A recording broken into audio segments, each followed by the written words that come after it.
ሰላም ጤና ይስጥልኝ ክቡራን ተመልካቾቻችንና አድማጮቻችን ዘውዱ መንግስቴ ነኝ ከዚህ ከአገር እንግሊዝ። አሁን የዘውዱ ሾው አጫጭር ዜናዎችን አቀርብላችኋለሁ፣ አብራችሁን ቆዩ። በቅድሚያም ርዕሶቹን ነው። ምርኮኛ መከላከያዎች ፋኖን አደነቁ። በጎጃም ንጹሐን በድሮን ተፈጁ። የኦሮሞ እናቶች ፋኖን አመሰገኑ። ለምዕራባውያንም ማስጠንቀቂያ ተሰጣቸው። የሙስሊም ወንድማማቾች በአሸባሪነት ተመዘገቡ። አሁን ወደ ዝርዝሩ እንሄዳለን። አብራችሁን ቆዩ። ንጹሐን በድሮን ተጨፈጨፉ። በጎጃም ነው 75 ንጹሐን ሲቪሎች በድሮን የተፈጁት። በጃዊ ወረዳ በሁለት ቀናት ውስጥ በተፈጸሙ የድሮን ጥቃቶች ነው የ75 ንጹሐን አማራዎች ህይወት ማለፉ የተገለጠው። በአማራ ክልል በጃዊ ወረዳ ውስጥ ባሉ ሁለት የተለያዩ አካባቢዎች ባለፉት 48 ሰዓታት ውስጥ በተፈጸሙ ተከታታይ የድሮን ጥቃቶች 75 ንጹሐን ዜጎች መገደላቸውን ነው የአይን እማኞች የተናገሩት። እንደ አይን እማኞቹና የአካባቢው ነዋሪዎች ገለጻ ከሆነ ጥቃቱ የተፈጸመው በሁለት ተከታታይ ቀናት መሆኑ ታውቋል። በአሰች ቀበሌ ከቀኑ 8 ሰዓት ላይ በተፈጸመው ድንገተኛ የድሮን ጥቃት ነው 35 ንጹሐን ህይወታቸው ያለፈው።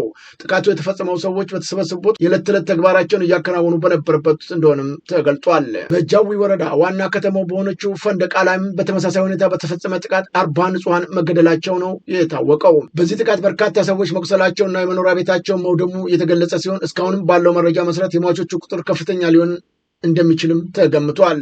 በጃዊ ወረዳና አካባቢ የሚገኙ ነዋሪዎችን በከፍተኛ ድንጋጤና ስጋት ውስጥ እንደሚገኙ የተገለጸ ሲሆን የኮሚኒኬሽን መቆራረጥ መኖሩ መረጃዎቹን በፍጥነት ለማግኘት አስቸጋሪ ቢያደርግም ጥቃቱን ያስከተለው ሰብአዊ ቀውስ እጅግ አሳሳቢ ሆኗል ሲሉ የአካባቢው ነዋሪዎች መረጃውን ገልጸውልናል። ከአማኑኤል ከተማና ከደንበጫ ከተማ በመውጣት ላይ ወደ እምቧሌ ከተማ የተንቀሳቀሰው የመከላከያ ሰራዊት በፋኖች መመታቱ ተገለጠ። በዚህ በፋኖ በደረሰበት ሽንፈት መቋቋም ያልቻለው የብልጽግና ሰራዊት የንጹሐንን ነዋሪዎች ቤት በማቃጠልና እናቶችን በመግደል ከፍተኛ ጉዳት ማድረሱም ታውቋል። በተደጋጋሚ ጊዜያት የብልጽግና ሰራዊት የሚፈጽመው ግፍና በደል እየጨመረ መምጣቱን የአካባቢው ነዋሪዎች የገለጹ ሲሆን በአሁኑ ሰዓት ፋኖ ትግሉን አጠናክሮ ወደፊት እየገሰገሰ እንደነዚህ አይነት ጨካኝ ርኅራኄ የሌላቸው ላይ አስፈላጊውን ቅጣት እየወሰደ መሆኑም ተገልጧል። የብልጽግና አየር ወለድ ሰራዊት አባላቱ በጀግናው ራምቦ ክፍለ ጦር 4ኛ ደሴ ሻለቃ በተፈጸመበት የደፈጣ ጥቃት ሲደመሰስ በርካቶቹ የአገዛዙ ሰራዊት አባላት ፋኖን መቀላቀላቸው ተገለጸ። የአማራ ፋኖ ሸዋ ጠቅላይ ግዛት ነው አጼ አምደ ጽዮን ኮር ጀግናው ራምቦ ክፍለ ጦር 4ኛ ደሴ ሻለቃ በብልጽግና አየር ወለድ ሰራዊት በፈጸመው ስኬታማ የደፈጣ ጥቃት በበርካቶቹ ላይ እርምጃ የወሰደ ሲሆን በአይሶፊና ሳቢት ከተማ መገንጠያ መንታ መንገድ ላይ ነው ጨለማን ተገን በማድረግ በህዝባችን ላይ ተደጋጋሚ ዝርፊያና ሌሎች ወንጀሎችን ሲሰራ መቆየቱን ክፍለ ጦሩ ባደረገው ሰፊ ክትትል ከሌሊቱ 6:30 ላይ በክፍለ ጦሩ 4ኛ ደሴው ሻለቃ ቃኘው በተሰራው አስደማሚ ኦፕሬሽን ነው የጠላት ጦር ወንጀለኛ የአየር ወለድ አባላት ላይ እርምጃ መውሰዱን የገለጸው። ይህ በእንዲህ እንዳለም ያገዛዙ ወታደሮች በየቀኑ ፋኖን እየተቀላቀሉ ሲሆን እጅግ በርካቶቹ የ104ኛ አየር ወለድ ክፍለ ጦር አባላት የአጼ አምደ ጽዮን ኮር ራምቦ ክፍለ ጦርን በሰላም ሲቀላቀሉ ክፍለ ጦሩም በአስተማማኝ ደህንነትና ዋስትና አቀባበል ማድረጉን የክፍለ ጦሩ ኮሚኒኬሽን ክፍል በላከው የግንባር መረጃ ገልጾልናል። የኦሮሚያ ክልል እናቶች እና አባቶች ፋኖን አመሰገኑ። ምርኮኛ ልጆቻቸውን በሰላም ወደ ቤታቸው የተሸኘላቸው የኦሮሞ ወላጆች ናቸው ፋኖ ምስጋና ያቀረቡት። በአማራ ክልል እየተካሄደ በሚገኘው ጦርነት በሺዎች የሚቆጠሩ የስርዓቱ አገልጋይ መከላከያ ሰራዊት አባላት ማርከው በፋኖ እጅ እንደሚገኙም ታውቋል። ፋኖ እነዚህ ምርኮኞች ወታደሮችን ለዓለም አቀፍ የምርኮኛ አያያዝ ሕግ ደንብ ማክበርና አማራዊ ስኬትን በጠበቀ መልኩ ተንከባክቦ እንደያዛቸው የመረብ ሚዲያ የግንባር ዘጋቢዎች በተንቀሳቀሱበት ቀጠና ለመመልከት መቻላቸውን ገልጠዋል። ከምርኮኛ ወታደሮቹ መካከልም ከፍተኛ ቁጥር የሚይዙት የኦሮሞ ተወላጆች ሲሆኑ ይህ ስርዓት የኦሮሞ ስርዓት ነው እንዳይፈርስ መታደግ አለባቸው በሚል ፕሮፓጋንዳ ተታለው መከላከያ ሰራዊቱን እንደተቀላቀሉም ገልጠዋል። የፋኖ አባላቱ በፈቃደኝነት ዓላማቸውን ተጋርተው ከነሱ ጋር ለመቀላቀል የፈለጉ ምርኮኛ ወታደሮችን የታድሶ ስልጠና በመስጠት እንዲቀላቀሏቸው ያደረጉ ሲሆን ወደ ቤተሰቦቻቸው መሄድ የፈለጉትን ደግሞ የትግሉ ዓላማን በማስረዳት የትራንስፖርት ወጪ በመሸፈን በሰላም የሚሄዱበትን ቀጠና በማመቻቸት እንደሸኟቸውም ታውቋል። ልጆቻቸው ከሞት ተርፈው በሰላም የመጡላቸው በወለጋ፣ በሸዋ፣ በቦረና እና በሌሎችም የኦሮሚያ አካባቢዎች የሚገኙ የምርኮኛ ወታደሮች ወላጆች የሆኑ የኦሮሞ ብሔረሰብ እናትና አባቶች ለፋኖ ምስጋና ማቅረባቸውን የመረብ ሚዲያ በየቀጠናው ያሉ የፋኖ አመራሮችን በማነጋገር ለማረጋገጥ የቻለ መሆኑን ገልጧል። በፋኖ ከተማረኩም በኋላ መጓጓዣ ወጪ የተሸፈነላቸው የተሸኙ ልጆቻቸው በሰላም ያገኟቸው የምዕራብ ሸዋ አምቦ ከተማ አካባቢ ነዋሪ የሆኑት አንዲት እናት ምርኮኛ ልጃቸው ይዞት በነበረው የፋኖች ስልክ ቁጥር በመደወል ነው ልጄ ዳግመኛ እንደወለዳችሁት ነው የምቆጥረው ያሉት። ይህ አካሄዳችሁ ትግላችሁን ሀቅ እንዳለው እንደሚያስመሰክር ተረድተናልም ብለዋል። እኚሁ እናት የእውነት አምላክ ከእናንተ ጋር ይሆን የሚል መልእክት ማስተላለፋቸው ነው የፋኖ አመራሮች ለጣቢያው የገለጹለት። ምርኮኛ ልጆቻቸው በሰላም ወደ ቤታቸው መሸኘታቸውን ተከትሎ በኦሮሚያ ክልል ሰሜን ሸዋ ዞን አርሲ አካባቢ ጨምሮ በጉጂ በምስራቅ ወለጋ ነቀምቴና በሌሎችም አካባቢዎች የሚገኙ የኦሮሞ ተወላጆች ተመሳሳይ ምስጋና መልእክት ማስተላለፋቸውን የፋኖ አመራሮች ለዘጋቢው በዝርዝር ገልጠውለታል። ፋኖ ለምርኮኛ ብልጽግና መከላከያ ሰራዊት አባላት የቅያሬ ልብስ አከፋፈለ። በአማራ ፋኖ ብሔራዊ ንቅናቄ ምኒልክ ዕዝ ልዩ ዘመቻ ሰሞኑን መቅደላ ወረዳ ማሻ ከተማ ዙሪያ ባደረገው ተጋድሎ ነው ለማድረካቸው የብልጽግና መከላከያ ሰራዊት አባላት የቅያሬ ልብስ መስጠቱን የገለጠው። ይህ የፋኖ ድርጊት የዓለም አቀፍ ምርኮኛ የያዝ ህግ ደንብ ከማስከበር ባሻገር ፋኖ የወጣበትን ማህበረሰብ እሴት የጠበቀና የሰብአዊነትን ጥግ ያሳየም ነው ተብሏል። ይህ የፋኖ አቀባበል እጅግ ያስደሰታቸው የመከላከያ አባላትም ስሜታቸውን እንዲህ ሲሉም ገልጠዋል። እኔ በጣም ደስ ብሎኝ ነው። እናንተ ቢያንስ ፋኖ ሲባል በፊት እኔ የሰሞኑ አሁን በግድጋር ያለው ያየው ነገር በጣም ይለያል። እኔ በራሴ ኮን እናንተ ጋር ብታገኝ ደስ ያለኝ ነው ማለት ነው። በጣም ያንከባከባችሁ ነው። እንደ ምርኮኛ ሰው እንደ ወንድም ነው ያጋችሁኛ። ብሔር አለያችሁ እዚህ ጋር አንተ ወላይታ፣ አንተ ኦሮሞ፣ አንተ አማራ አላላችሁ። በቃ በጣም ለሀገር የቆማችሁ እናንተ ነው። እኔ በራሴ በጣም በእናንተ የኮራባችሁ በጣም ደስተኛ ናችሁ። በጣም አመሰግናለሁ። በተደጋጋሚ ጊዜያቶች ለፋኖ እጃቸውን የሚሰጡ የመከላከያ አባላቶች አብረው ትግሉን እንደሚቀላቀሉም አሳውቀዋል። በኦሮሚያ ክልል የአማራ ንብረት ዛሬም ጉዳት ደረሰበት። በትላንትና እውነት ነው። በምስራቅ አርሲ ዞን በሲርካ ወረዳ በሶጄ ቀበሌ በአርዲዳ ተብሎ በሚጠራው ቦታ ነው ያለምንም ምክንያት የኦህዴድ ብልጽግና ሰራዊት የአማራን እና የኦርቶዶክስን አርሶ አደሮች የእህል ማሳ በምታዩት መልኩ ማጋየቱ የተገለጠው።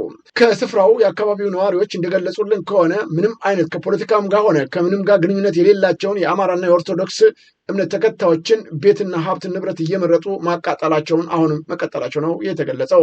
እነዚሁ ነዋሪዎች እንደገለጹልን ከሆነ ጉዳዩ ለሚመለከተው የመንግስት አካል በተደጋጋሚ ብናሳውቅም ግን ሰሚ አላገኝንም። እነሱ ራሳቸው መልሰው እኛን ያስፈራሩናል፣ አሁን ወደምትሄዱበት ሂዱ እያሉም ይዝቱብናል ሲሉ ምላሽ ሰጥተውናል። የትምህርት ሚኒስቴር ችግር ውስጥ መሆኑን ሚኒስትሩ ገለጡ። በአንዳንድ ከፍተኛ ትምህርት ተቋማት ውስጥ በተደራጀ መልኩ ፈተና ሰርቆ ለተማሪዎች የመስጠት ድርጊት በስፋት እንደሚስተዋል የትምህርት ሚኒስትር ፕሮፌሰር ብርሃኑ ነጋ ገለጹ። ሚኒስትሩ ይህንን ያሉት በአዲስ አበባ በተጀመረው የከፍተኛ ትምህርት ተቋማት የግማሽ ዓመት ቁልፍ ተግባር አፈጻጸም ግምገማ መድረክ ላይ መሆኑ ታውቋል። የከፍተኛ ትምህርት ጥራትን ለማረጋገጥ የተለያዩ ጥረቶች እየተደረጉ መሆኑን የገለጹት ሚኒስትሩ ይሁን እንጂ አሁንም ፈተናን በተደራጀ መልኩ የሚሰርቁ አካላቶች መኖራቸውን በትምህርት ጥራት ላይም ትልቅ ፈተና ሆኖ መቀጠሉን ገልጠዋል። ፈተና ሰርቀው ለተማሪዎች በሚሰጡ መምህራን እና ሌሎች አካላት ላይ ተገቢውን እርምጃ እየተወሰደ እንዳልሆነም ሚኒስትሩ አክለው አስረድተዋል። በዚህ ጥፋት ላይ በተሰማሩ አካላት ላይ እርምጃ ለመውሰድ ፍርሃት አለ ያሉት ሚኒስትሩ ይህ ችግር በአስቸኳይ ሊፈታ ይገባልም ብለዋል። የፍትህ አካላቶች የሚጠበቅባቸውን ኃላፊነት እንዲወጡም ሚኒስትሩ ጥሪ አቅርበዋል። የአብይ አህመድ ካቢኔዎች ራሳቸው ዘራፊ፣ አጥፊና ሌቦች መሆናቸው በተደጋጋሚ በተለያዩ መልኩ እየተገለጸ ቢሆንም ግን የእርምት እርምጃ እስካሁን የወሰደ አካል የለም ተብሏል። ወደ ኤሚሬቶች ላክ የነበረው ስጋ ተቋርጦ ወደ ሳውዲ አረቢያ እንዲላክ ተወሰነ። ኢትዮጵያ ስጋን በከፍተኛ መጠን ከምትልክባቸው ቀዳሚ ከሆኑት የመካከለኛ ምስራቅ ሀገሮች ውስጥ አንዷ መሆኗ ይታወቃል። የተባበሩት አረብ ኤሚሬቶች የሚላከው ሙሉ በሙሉ ተቋርጧል ነው የተባለው። በአሁኑ ሰዓት ወደ ሳውዲ አረቢያ ስጋው እየተላከ መሆኑ ነው የተገለጸው። ኢትዮጵያ በኢራኑ ጦርነት ውስጥ እጇ ሊገባ ይችላል ተባለ። አሜሪካዊ የፖለቲካ ተንታኝ ኢትዮጵያ የኤርትራን የባህር ዳርቻ ተቆጣጥራለች ሲሉም ነው የተናገሩት። ሪል አሜሪካን ቮይስ ቴሌቪዥን ጣቢያ የዋሩን ፕሮግራም ላይ ቀርበው ትንታኔ የሰጡት አሜሪካዊ የጂኦፖለቲካው ትንታኔና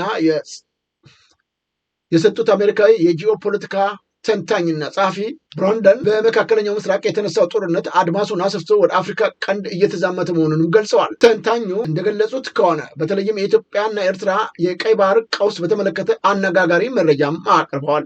እሳቸው እንዳሉት ከሆነ ኢትዮጵያውያን በቀይ ባህር ዳርቻ ላይ የኦፕሬሽን ቁጥጥር ወስደዋልም ብለዋል።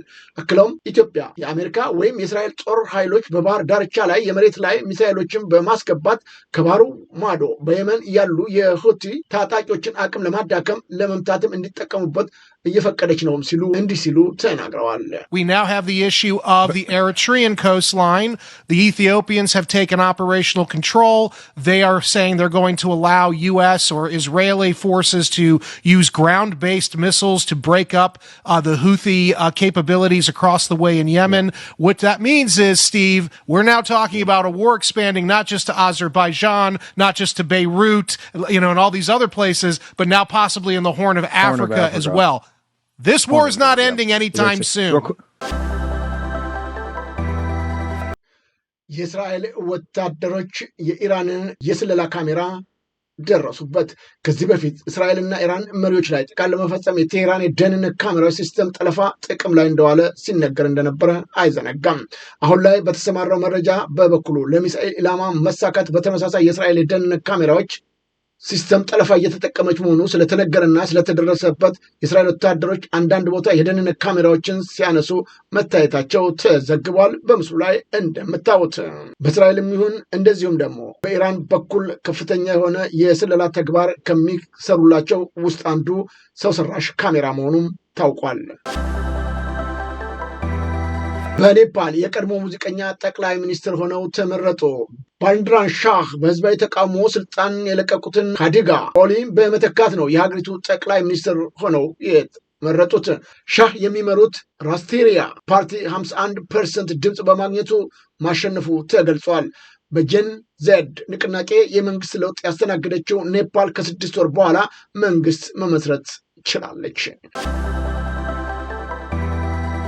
የህንዱ ኢንዶግ አውሮፕላን በኢትዮጵያ ድንበር አቅራቢያ በድንገት አቅጣጫ ቀይሮ ወደ ኒው ዴሊ ተመለሰ።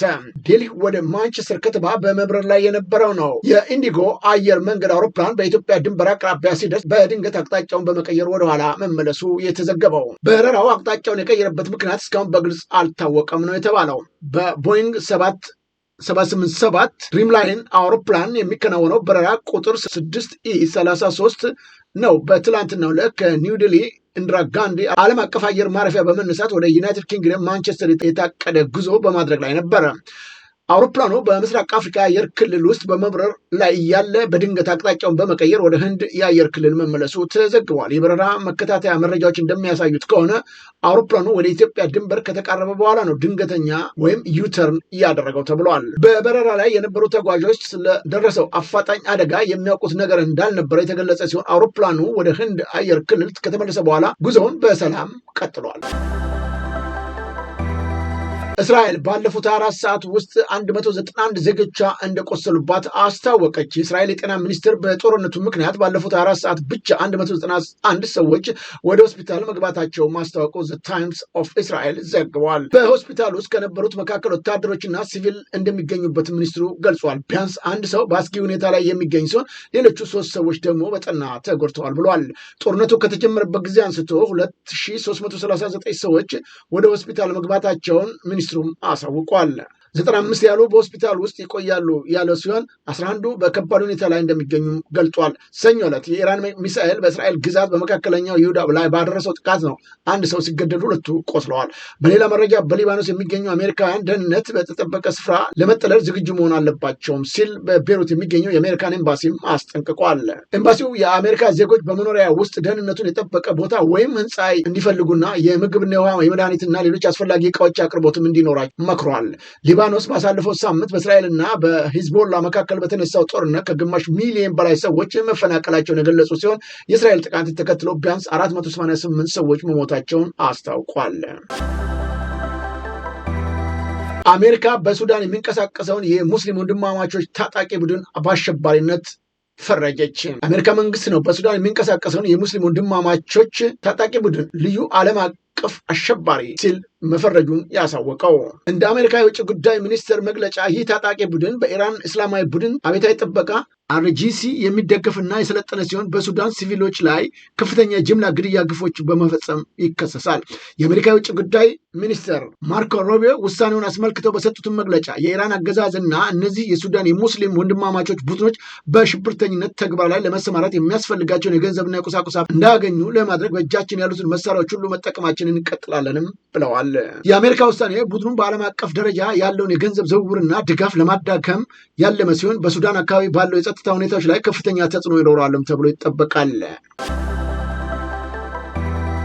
ምዕራባውያን ማስጠንቀቂያ ተሰጣቸው። ፕሬዚዳንት ዢም ናቸው ለምዕራባውያን ማስጠንቀቂያ የሰጡት። ቻይና DF-1D የተሰኘው መርከብ አውዳሚ የፕላስቲክ ሚሳይሎችን ለኢራን በሚስጥር ሳታስተላልፍ እንዳልቀረች የሚጠቁሙ መረጃዎች መውጣታቸውን ተከትሎ ነው በቀጠናው ያለው ውጥረት ማየሉ የታወቀው። ምንም እንኳን መረጃው በይፋ ባይረጋገጥም የመከላከያ ተንታኞች ጉዳዩን በስጋት እየተከታተሉት እንደሚገኙ ተነግሯል። ይህ በእንዲህ እንዳለ የቻይናው ፕሬዚዳንት ዢ ዓለም የማንም የግል ንብረት አይደለች በሚል ለምዕራባውያን ጠንካራ ማስጠንቀቂያ አስተላልፈዋል። ፕሬዚዳንቱ ዓለምን የእኛ ናት ከሚሉ ኃይሎች ነፃ ለማውጣት እንደሚሰሩ የገለጹ ሲሆን ይህም የቻይና ወታደራዊ ግስጋሴ አዲስ የሀያላን ሚዛን ፍለጋ የሚያመላክት መሆኑም ነው የተገለጸው። በአሁኑ ሰዓት በኢራን ላይ የሚደረገውን ጦርነት በተመለከተ ቻይናና ሩሲያ በጥንቃቄ እየተከታተሉት መሆኑም ታውቋል። በአንዳንድ ወገኖች ዘንድ ሶስተኛው የዓለም ጦርነት ሊነሳ ይችላል የሚል ስጋትም እንዳለ ተጠቁሟል።